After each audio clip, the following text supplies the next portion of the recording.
Ya, kembali lagi bersama saya Abu Najmah. Yuk kita lanjutkan lagi materi berikutnya.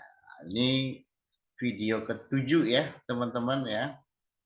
Judulnya tentang fundamental EKG. Ini materinya panjang banget ya, teman-teman ya. Mohon maaf tidak Pak Bu jelaskan semuanya ya. Oke. Kita ambil yang menurut saya perlu Pak Bu sampaikan di kelas free ini ya. Mengingatkan lagi bahwa gambar ini adalah eh, gambar sistem heksasial yang sangat bermanfaat membantu kita saat menentukan arah aksis jantung ventrikel. Nah, nantinya teman-teman ya, kalau kita menghitung aksis jantung ya dan tahu hasilnya, kalau kita benar-benar memahaminya, kita bisa memprediksi ya. Memprediksi apa Pak Bu?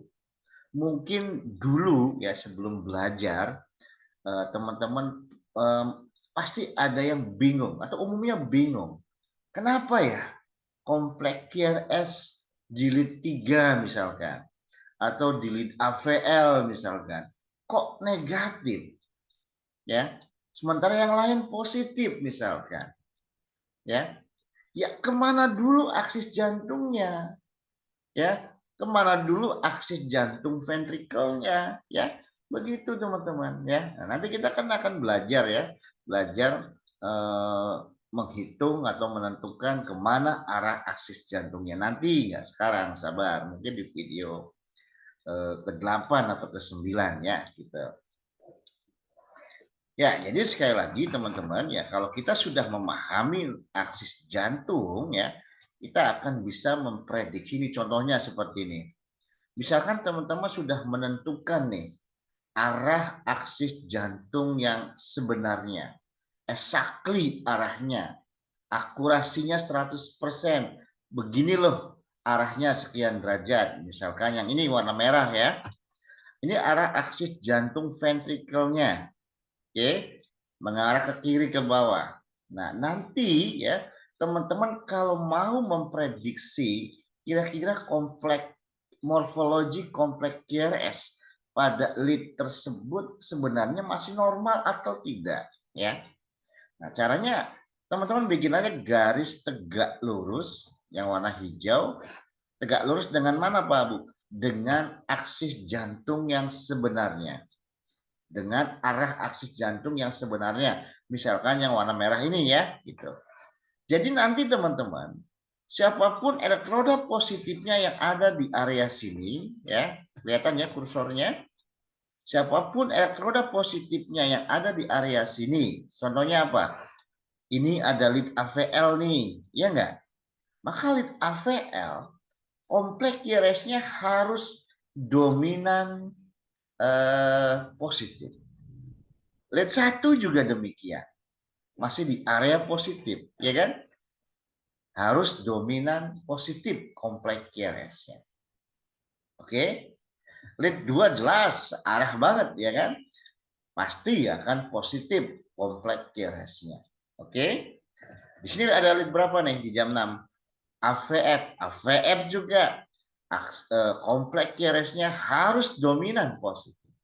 Di sini ada lead berapa nih? Ada lead 3. Lead 3 harus dominan positif, ya. Kalau teman-teman menemukan kompleks QRS jilid 3-nya negatif misalkan atau dominan negatif ya, atau AVL-nya dominan negatif ya, dengan aksis jantung yang mengarah ke arah seperti ini ya, seperti di gambar, maka perlu teman-teman apa namanya pertanyakan ada apa dengan lead 3 atau lead AVL ya. Ya kalau bingung monggo silakan tanyakan langsung ke dokter jantungnya ya, kenapa ya, begitu aja ya gitu kan. Kita belum belajar sampai ke step kedua teman-teman, baru step awal ya, begitu. Pelan-pelan saja teman-teman ya, harus sabar ya gitu. Oke ya gitu. Jadi sekali lagi Siapapun elektroda positifnya yang ada di area ini yang akan mempunyai morfologi kompleks QRS dominan positif. Ya, awas jangan bingung. Yang dimaksud dengan dominan positif yaitu kompleks QRS-nya lebih banyak ke atas, ya, dari garis isoelektrik ya, lebih banyak ke atas daripada yang ke bawah. Nah, itu namanya dominan positif. Jelas? Kalau lebih banyak ke bawah berarti dominan negatif. Jelas teman-teman ya? Oke. Nah, yang separuhnya lagi teman-teman, yang ini ya. Nah, siapapun elektroda positifnya yang ada di sini ya harus mempunyai kompleks QRS dominan negatif. Nah, yang di sini kan cuma ada lead AVR saja yang posisi di jam 10, jam 11. Ya enggak?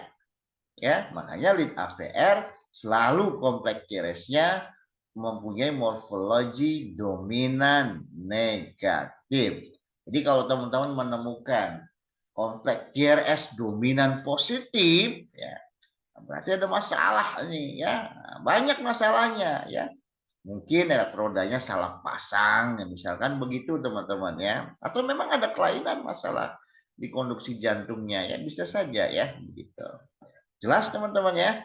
Oke. Jadi sekali lagi menentukan arah aksis jantung sangat penting sekali dan teman-teman akan mendapatkan manfaatnya ya gitu. Nanti kita akan belajar. Sabar ya. Oke, lanjut. Nah, contoh lagi. Misalkan aksis jantungnya mengarah ke 0 derajat ya atau 0 derajat aksis jantungnya ya. Kalau kamu perhatikan teman-teman kita di Indonesia ya, kalau ditanya lead mana yang paling bagus selalu bilangnya itu lead 2 ya kan? Makanya ada istilah lead 2 panjang ya. Nah, ini juga hati-hati salah persepsi pemahamannya nih teman-teman ya. Jadi masalah jelas gambarnya, bagus kompleks QRS-nya dan jelas itu tergantung dari kemana arah aksis jantung ventrikelnya ya. Nah, misalkan seperti ini. Ini kan arah aksis jantungnya yaitu mengarah ke 0 derajat. Ya enggak? Nah, yang benar-benar dituju ya oleh aksis jantung cuma lead 1. Ya, yang lainnya kan masih searah, ya kan? Lead AVL masih searah, lead 2 masih searah, yang benar-benar dituju adalah lead 1. Jadi kalau ditanya, ya, apakah lead 2 yang paling bagus kompleks QRS-nya? Ya nggak bisa, ya. Tapi lead 1 yang paling jelas, ya, kompleks QRS-nya, bukan lead 2. Oke teman-teman, ya nanti kita bahas tentang pemahaman lead panjang ya nanti ya. Oke, sabar. Ya, jadi teman-teman kalau aksisnya 0 derajat seperti ini, maka di area sini siapapun elektroda positifnya harus mempunyai kompleks QRS dominan positif. Jelas ya? Nah, AVF posisinya di tengah-tengah, maka kompleks QRS-nya mempunyai morfologi bipasik atau ekuipasik. Defleksi ke atas dan ke bawahnya sama rata gitu loh. Seimbang 50-50. 5 kotak ke atas, 5 kotak ke bawah. Ini namanya bipasik atau ekuipasik ya. Jelas teman-teman? Nah, lanjut. Nah, separuhnya ini teman-teman, siapapun ya, elektroda positifnya yang ada di sini, misalkan apa ini, lead 3, AVR, harus mempunyai morfologi kompleks QRS dominan negatif. Ya, jadi kalau teman-teman menemukan kompleks QRS yang dominan negatif di lead 3, ya nggak apa-apa. Bukan berarti abnormal ya. Boleh teman-teman bingung itu mah dulu, sekarang udah belajar sama Pak Abu ya kan. Jangan bingung lagi ya gitu. Jadi untuk aksis ke arah 0 derajat, lead 3-nya dominan negatif nggak apa-apa ya. Begitu. Jelas ya teman-teman ya? Oke. AVR jelas negatif ya gitu. Lanjut. Ya. Kita masuk ke kertas EKG ya. Kertas EKG. Oke. Saya yakin teman-teman sudah pernah pegang semua yang namanya kertas EKG, entah itu waktu masih kuliah, ya, atau saat ini yang sedang kuliah, pada saat praktek di lapangan ya, pernah pegang yang namanya kertas EKG. Nah, singkat saja teman-teman ya, saya yakin teman-teman sudah pada bisa ya, ini hanya refresh aja. Teman-teman harus tahu ya, yang namanya kotak dalam kertas EKG cukup kita bilang dua saja, dua macam ya. Soalnya ada juga yang bilang ada 3 macam ya. Kotak besar, kotak sedang, kotak kecil. Aduh, tolonglah jangan dibikin sulit EKG itu ya. Jangan terkesan sulit belajar EKG itu. Insya Allah EKG itu mudah ya. Asalkan teman-teman belajarnya benar ya, jangan asal-asalan ya. Begitu. Cukup dua aja, kotak besar dan kotak kecil. Dah, itu aja. Yang penting teman-teman tahu mana yang namanya kotak besar, mana yang namanya kotak kecil. Nah, gitu aja. Nah, ini namanya kotak besar nih teman-teman ya. Nah, ini namanya kotak besar. Dan di dalamnya kotak besar, maaf, bentuknya bujur sangkar ya. 4 sama sisi bujur sangkar. Jadi jangan sampai nggak simetris ya, harus sama semuanya ya gitu. Apa namanya, bujur sangkar. Nah, jadi ini kan namanya kotak besar. Di dalamnya kotak besar ada kotak-kotak kecil ya, sama bentuknya juga bujur sangkar ya gitu. Nah, teman-teman harus tahu ukurannya ya. Makanya please banget yang masih belum hafal ya, teman-teman hafalin nih ukuran-ukurannya ini ya. Satu kotak kecil itu sama dengan 1 mm ya, atau sama dengan 0,04 detik ya, begitu. Satu kotak besar ya sama dengan 5 mm ya, ya, atau 5 kotak kecil sama aja kan, atau sama dengan 0,20 detik ya, begitu. Nah, 0,1 milivolt sama dengan 1 mm atau satu kotak kecil ya. 1 milivolt sama dengan 10 mm atau 10 kotak kecil ya, begitu. Nah, ini persamaan ini didapat dari mana Pak Bu? Nah, makanya kalau teman-teman sudah baca e-book yang judulnya Step Awal Analisis ya, Pak Bu tekankan ya, sebelum kita baca EKG ya, sebelum melakukan analisis EKG, tolong pastikan speed dan kalibrasi atau standar perekaman EKG harus sudah standar internasional, yaitu dengan speed 25 mm per detik teman-teman ya, 25 mm per detik. Nah, itu biasanya tertulis tuh di bagian bawah kertas EKG ya, gitu. Ada tulisan 25 mm per second, kadang ada cuma S aja itu artinya second ya, gitu. Ya, atau ada lagi tulisannya 10 mm per milivolt ya gitu. Nah, kalau misalnya nggak ada tulisan 10 mm per milivolt, biasanya ada apa namanya, ada tanda di depan gambar EKG ya, izin Pak menulis ya, misalnya ya. Nah, biasanya kalau tidak ada tulisan di bagian bawah kertas EKG 10 mm per milivolt, ada gambar seperti ini teman-teman. Ya, pernah nggak melihat? Kelihatan nggak tuh warnanya hijau ya? Ya nggak apa-apa ya. Tuh, ya. Seperti huruf N kotak ya gitu. Itu tingginya 10 mm ya. Itu artinya mewakili kalibrasi. Jadi EKG yang kita rekam ini dengan kalibrasi apa namanya 1 milivolt untuk 10 mm. Nah, itu harus ada teman-teman ya.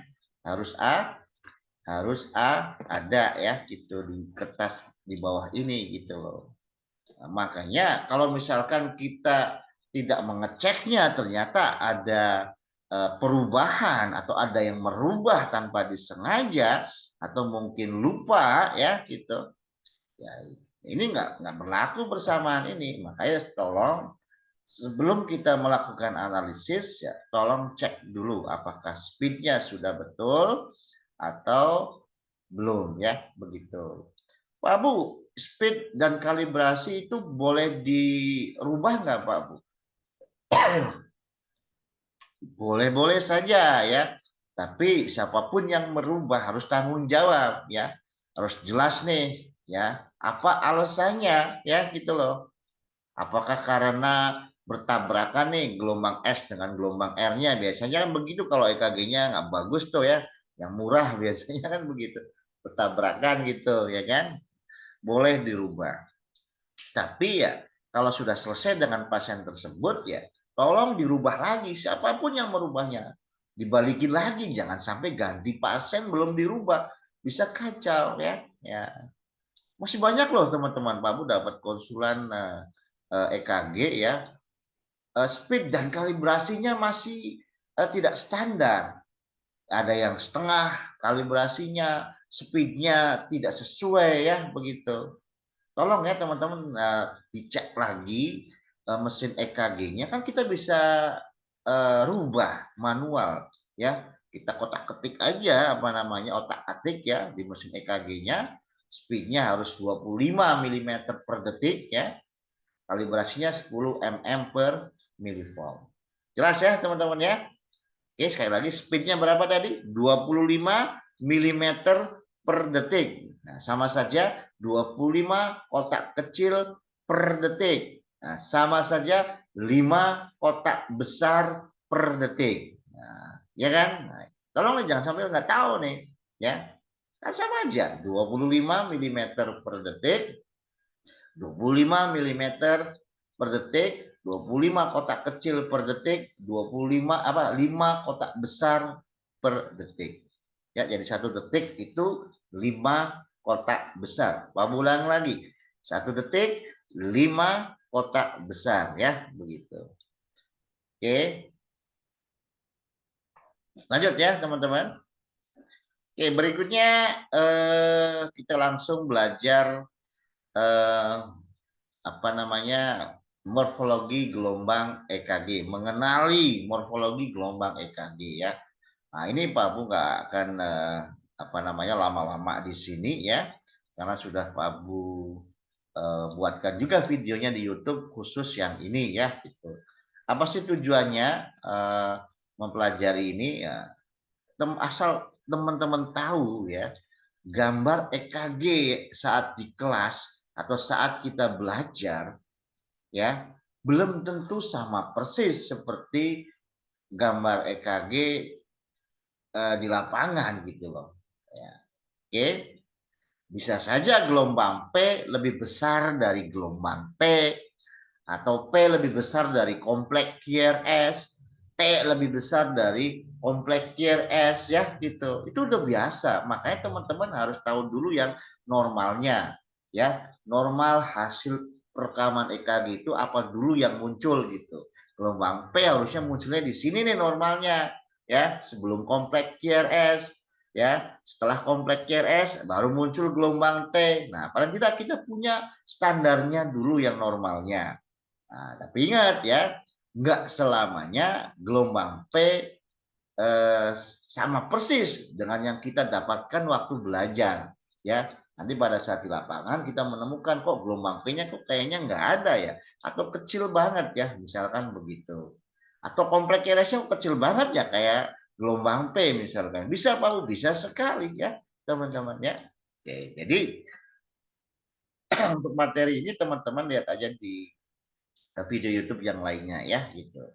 Judulnya mengenal atau berkenalan dengan morfologi gelombang segmen segmen atau interval EKG ya begitu. Sedikit aja ya. Jadi teman-teman apa namanya harus hafal juga ya nilai normalnya dan cara mengukurnya. Ya, silakan boleh dibaca di apa namanya di e-book ya. Kalau nggak salah udah Pak Bu jelaskan ya gitu cara mengukurnya. Jadi harus hafal nilai normal gelombang P, harus hafal cara mengukurnya, harus tahu cara mengukurnya ya begitu. Oke. Ini gelombang P ya teman-temannya. Anggap aja ini misalkan ini lead 2, ini gelombang P. Nah, gelombang P. Jadi pertama kali gelombang yang muncul atau rekaman EKG yang baik itu harus diawali dengan adanya gelombang P ya begitu. Kemudian ada PR segmen ya. Ini namanya PR segmen. Nah, nanti muncul lagi gelombang negatif ya. Nah, atau kalau di buku-buku gelombang negatif pertama setelah gelombang P adalah gelombang Q katanya. Ya boleh-boleh saja ya. Pokoknya gini teman-teman. Kalau teman-teman menemukan gelombang negatif setelah gelombang P itu namanya gelombang Q gitu aja ya. Tolong harus bisa cara ngukurnya ya teman-teman ya. Cara ngukur. Nanti dilihat videonya ya gitu. Oke. Tolong harus hafal ya begitu. PR interval teman-teman. PR interval teman-teman juga harus hafal nilai normalnya berapa. Wajib itu. Dan tahu cara ngukurnya ya begitu. Oke, nanti Pak Bu balik lagi ke sini ya. Kita teruskan dulu sebentar.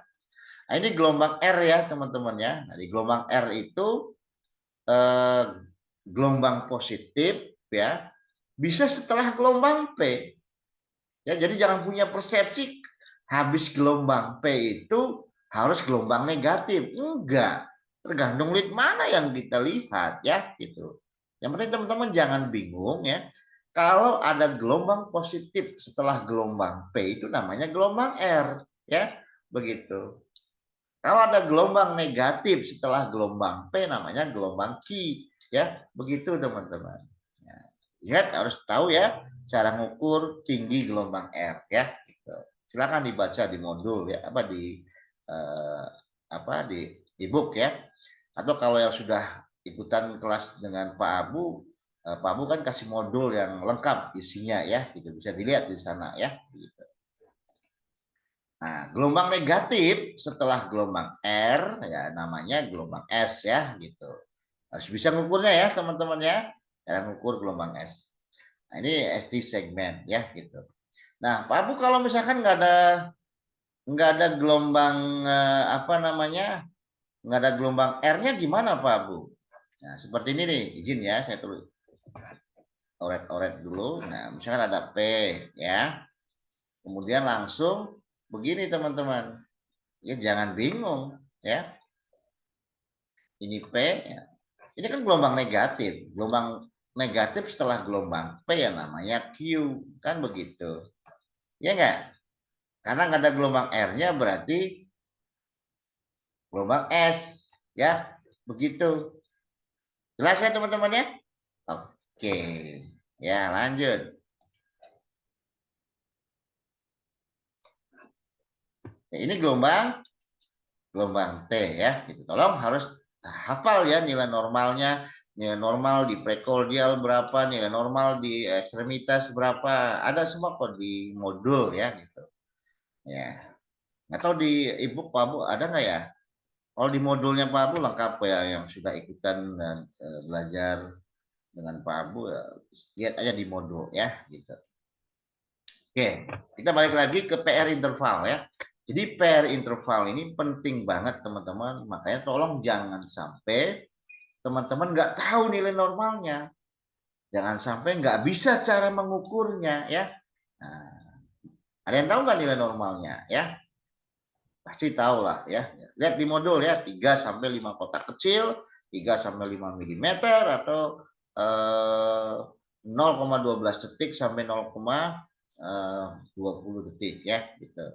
Tolong harus hafal tuh teman-teman, tahu cara ngukurnya ya. Begitu.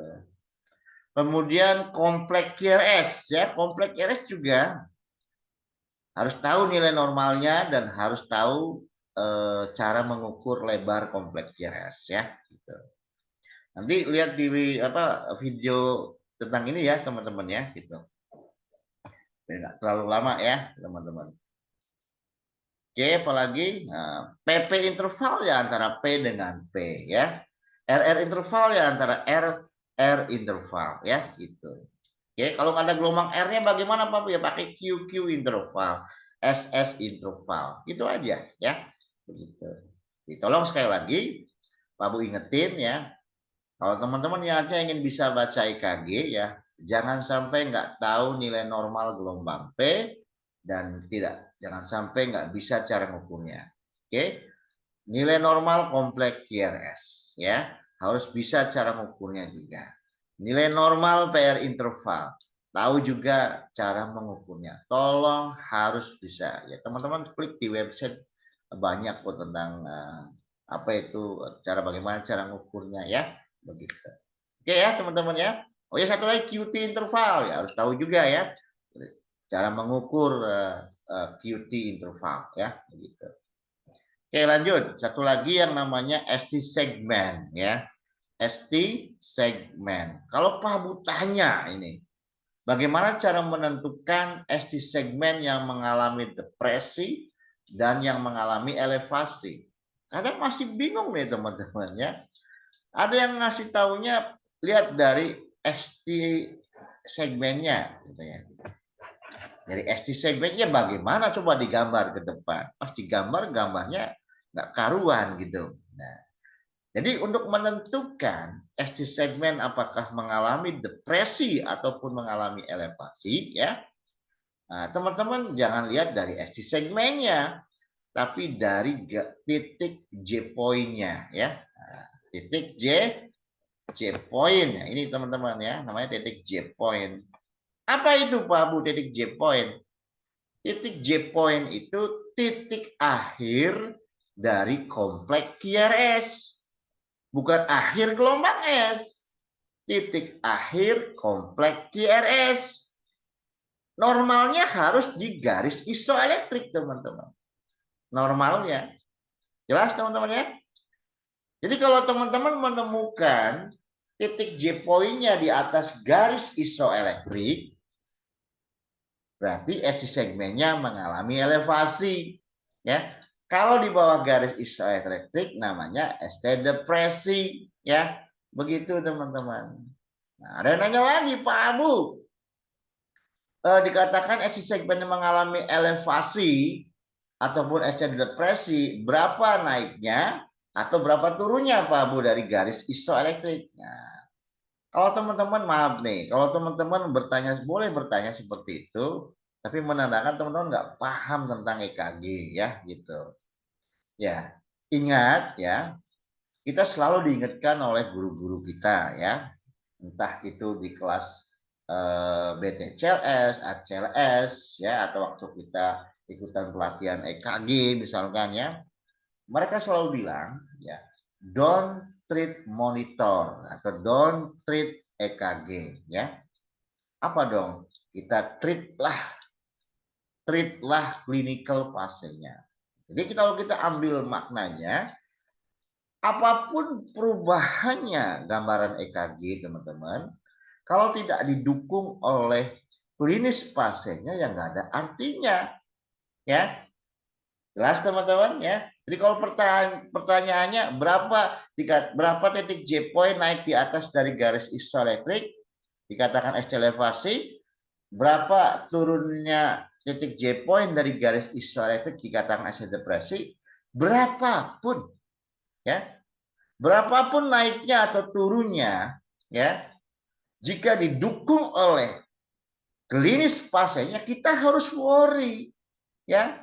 Contoh misalkan titik J point-nya naiknya cuma satu kotak kecil ya,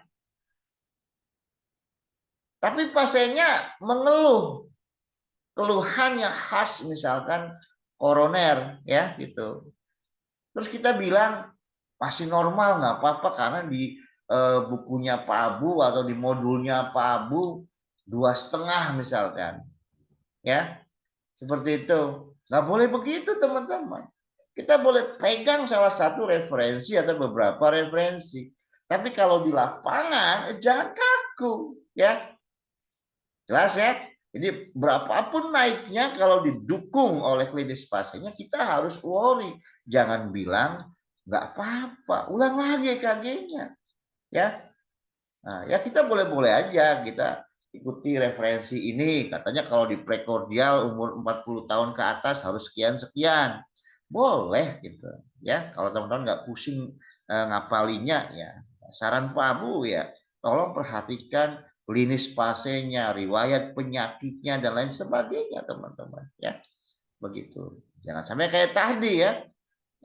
Pasiennya udah keluhannya khas mengarah ke ACS. Nah, tapi titik J point-nya masih satu kotak naiknya ya, kita bilang nggak apa-apa, buru meninggal pasiennya ya. Ya kasihan pasiennya kan gitu. Jelas ya? Oke, lanjut. Nah, ini jelas ya titik J point-nya di mana? Ingat titik J point itu titik akhir dari kompleks QRS. Ini kan bukan titik akhir gelombang S ya, teman-teman. Soalnya ada juga pengajar bilang titik akhir gelombang S. Jangan ya gitu. Oke, jangan dulu ngajar lah kalau misalkan masih itu ya gitu. Mendingan belajar dulu dengan Pak Abu di sini ya, kita sama-sama belajar ya biar nanti menyampaikan ke murid kita mereka tidak tersesat gitu loh ya. Banyak kok teman-teman yang seperti itu ya. Hati-hati teman-teman ya. Oke, jadi apa namanya? Titik J point itu titik akhir kompleks QRS ya gitu. Nah, di sini teman-teman ya. Jelas sekali di bawah di atas garis isoelektrik. Kadang-kadang ada yang bingung menentukan apa namanya garis isoelektriknya ya. Ya, sebenarnya nggak sulit teman-teman. Teman-teman cari gelombang EKG ya sebelumnya ya, entah itu gelombang P itu kompleks QRS ya. Nah, misalkan ini ya, nah, ini kan gelombang key kan di sini. Jadi awal key ya, dari awal key kita bikin garis horizontal. Inilah garis isoelektrik. Jadi kalau titik J point-nya di atas garis isoelektrik ya namanya ST segmen elevasi. Kalau di bawah garis isoelektrik namanya ST segmen depresi ya. Nah, ingat slogannya, don't treat monitor, tapi treatlah clinical pasiennya. Oke, jadi apapun perubahan EKG-nya, kalau misalkan didukung oleh klinis pasien, tolong hati-hati pada pasien ini. Begitupun sebaliknya, apapun perubahannya, se ekstrim apapun perubahan EKG-nya, pasiennya nggak mengeluh apa-apa, masih senyum-senyum, nggak ada keluhannya, kita jangan panik ya. Jelas teman-teman ya? Oke, lanjut. Jadi key point ya. Nah, ini ST depresi ya. Nah, key point-nya di bawah garis isoelektrik ya. Gitu. Ada istilah upsloping ya. Macam-macam jenis apa itu ST depresi ya. Gitu. Lanjut. Ya, satu lagi teman-teman ya. Satu lagi ya. Satu slide lagi ya. Ini nomenklatur atau macam-macam kompleks QRS ya. Nah, teman-teman jangan punya persepsi ya seperti yang Pak Bu jelaskan di video ketiga kalau nggak salah ya. Jangan punya persepsi kompleks QRS itu harus lengkap ya, harus ada gelombang Q, harus ada gelombang R atau ada gelombang S-nya. Harus lengkap. Jangan seperti itu ya. Di lapangan nggak seperti itu juga ya, begitu. Ya syukur-syukur ya lengkap. Ya kalau nggak lengkap ya jangan langsung bilang abnormal ya. Ya ini contoh atau macam-macam nomenklatur dari kompleks QRS. Semuanya namanya kompleks QRS. Cuma polanya beda-beda ya. Nah, contoh yang ini ya, perhatikan kursornya. Ini polanya QS. Oke, QS. Tetap namanya kompleks QRS. Nah, Pak Bu normal nggak? Kita nggak bisa menentukan normal atau tidaknya kalau cuma satu lead ya. Minimal kan 2 lead ya, gitu. Oke ya teman-teman ya. Nah, yang di bawahnya polanya gelombang R saja. Tapi tetap namanya kompleks QRS. Sama aktivitas listrik pada ventricle kan begitu. Jangan yang lengkap seperti ini teman-teman ya, gitu. Oke. Ada Q, ada R, ada S. Kalau nggak lengkap berarti abnormal, bukan begitu cara baca EKG ya. Gitu. Oke, jelas ya teman-teman ya.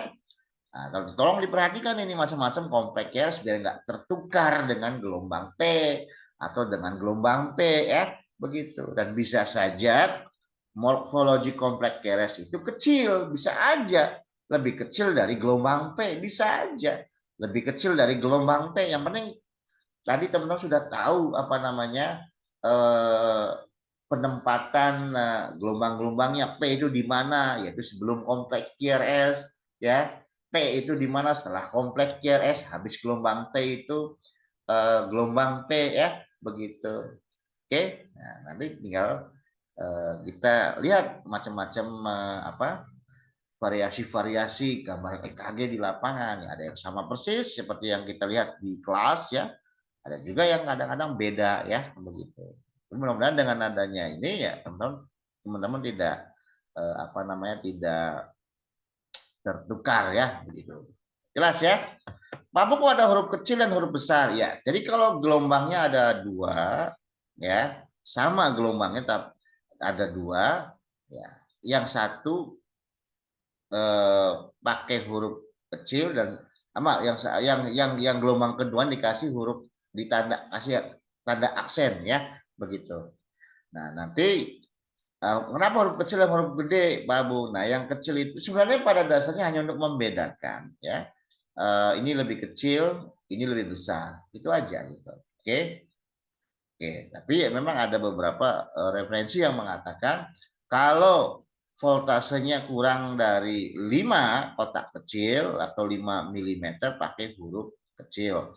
Kalau lebih dari huruf 5 kotak kecil atau 5 milimeter pakai huruf besar. Tapi pada dasarnya menurut Pak Bu apa namanya untuk membedakan gelombang yang sama, satu kecil, satu lebih besar ya gitu. Yang paling terpenting adalah teman-teman jangan sampai tertukar dengan gelombang yang lain ya. Kompleks keres tertukar dengan gelombang T atau gelombang P misalkan begitu ya. Ya, saya rasa untuk video ketujuh cukup ya teman-teman, udah selesai. Tinggal kita belajar skillnya ya gitu. Yaitu untuk step awal ini ada 4 kemampuan ya. Oke, 4 kemampuan mudah-mudahan untuk ta'aruf atau perkenalan dengan EKG saya rasa sudah cukup ya. Tinggal kita langsung belajar apa namanya skillnya ya. Ada 4 skill atau 4 target ya untuk step awalnya. Kalau semuanya, kalau teman-teman belajar semuanya itu ada 9 ya, ada 9 target ya gitu. Oke, untuk di step awal analisis teman-teman hanya mendapatkan 4 target, 4 skill ya. Tapi ini penting banget teman-teman ya. Paling tidak teman-teman sudah bisa membaca EKG aritmia kan begitu. Oke, teman-teman ya. Baik, saya rasa untuk video ketujuh ini cukup dulu. Nanti kita lanjutkan di video ke-8 ya, teman-teman. Oke, sampai ketemu di video ke-8 ya.